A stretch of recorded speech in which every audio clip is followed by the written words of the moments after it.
Back to Dubsy Bricks for episode 2 of Building Mandalore and Lego. And we're going to start off this week by working out what's going where on this lower section. So the Mines of Mandalore are going to be down this end, so I just need to map out where they're going. They're in the forge, and then the waters at the very end of this section here.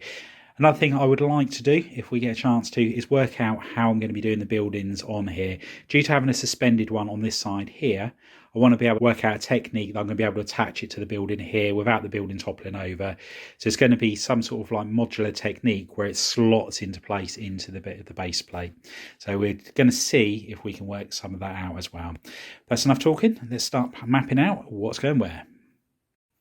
I've started off by putting some of the big ugly rock pieces, burps, on the base plates here. Now this section here is where the Mines of Mandalore are going to be, along with the spider tank. Now I'm hoping to make a slightly smaller spider tank than that. So down this end here is going to be where he takes his captured prey to. So there'll be the lights on the wall just here. And at the back there where there's the hole there, I'm going to have it as a tunnel, which is sort of like the route that Grogu escapes through. And over on this bit here, I'm going to have a pipe coming out of the rockwork where the lizard sort of comes out to attack Grogu as he's whizzing past in his little white buggy. So there'll be rockwork all on the side here. Now, one of the things I am going to do is put some tiles around the edge there and build one massive base plate to go on the top of it, which I'm going to flip upside down so I can build upside down on there. That way I can get a lot more detail on the roof side of it with rockwork than if I just plate it off, as there's not that many different inverted slopes I could use, whereas there's a lot more I can do with that. So what I'm going to do now is start on the rockwork on this section. I'm going to change the levels up on this base plate here. The area where he sort of like captures Mando, or he takes Mando when he's captured him, that floor looked really smooth. So I'm just going to leave that as one brick high, and that'll all be sort of like just tiled off with the occasional bit of rock on there. But over on this side, I'm going to make it go up and down a little bit and have some arches and other little rock features on there. So yeah, so let's take one of those base plates over to the mock table and let's get started.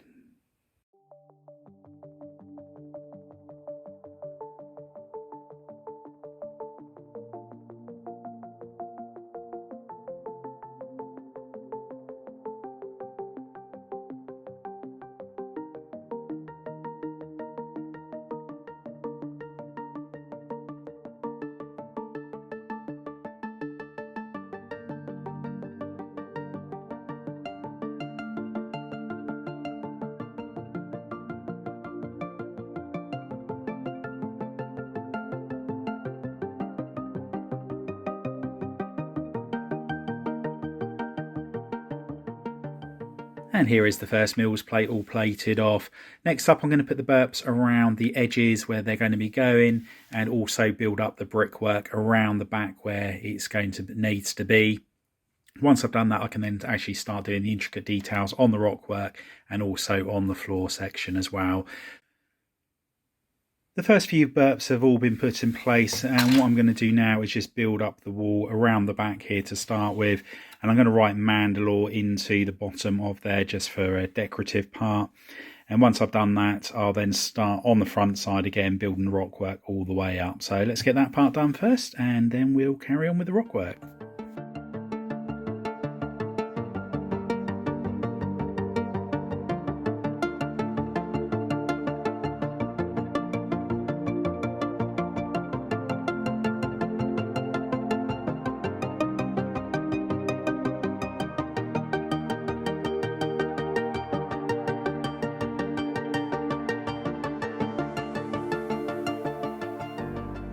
And that's the side wall all built up. What I'm going to do now is concentrate on making a start on the rockwork on the inside here.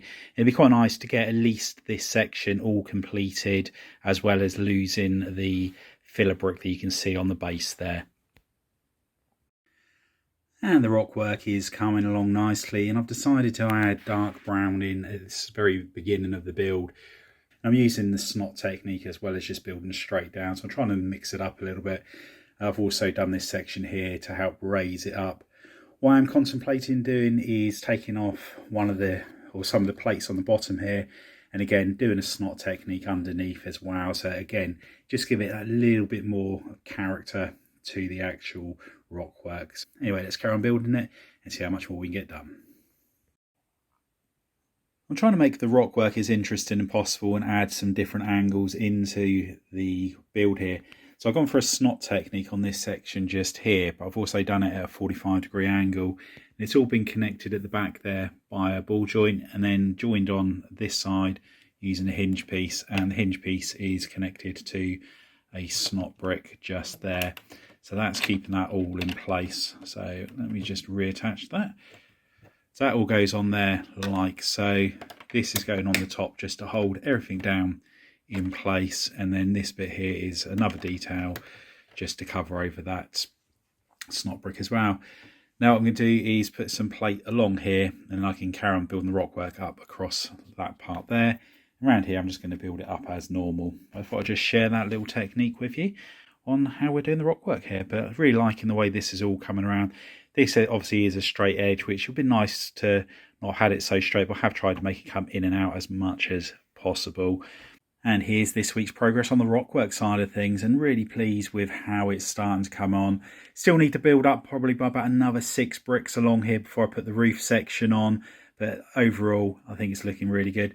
I love the section just here that's coming across at a 45-degree angle, and also this pillar up here is tilting both to the side but also forward as well, and using those ball joints are certainly turning out to be a useful way of doing things. This section just here again is using the snot technique, so I've put the wedge plates in and it's just some slopes there, and it just fits nicely into the gap, and it's just enabled me to get another sort of like level on here, which again is just adding a little bit more variety to the rock work. There will be a lot more work done all over the floor section of this, but at this moment in time I just wanted to get the main part done. So we will continue to build obviously out the back. I'm probably going to go back by about another 7 or 8 bricks possibly, or 7 or 8 studs, and then I'll put some black bricks there so you can't see any further forward. And as I mentioned earlier, there will be a pipe coming out of that part just there. Over here we're going to continue building, and I've put the spider droid in there, or the spider tank, just to give me an idea of the size.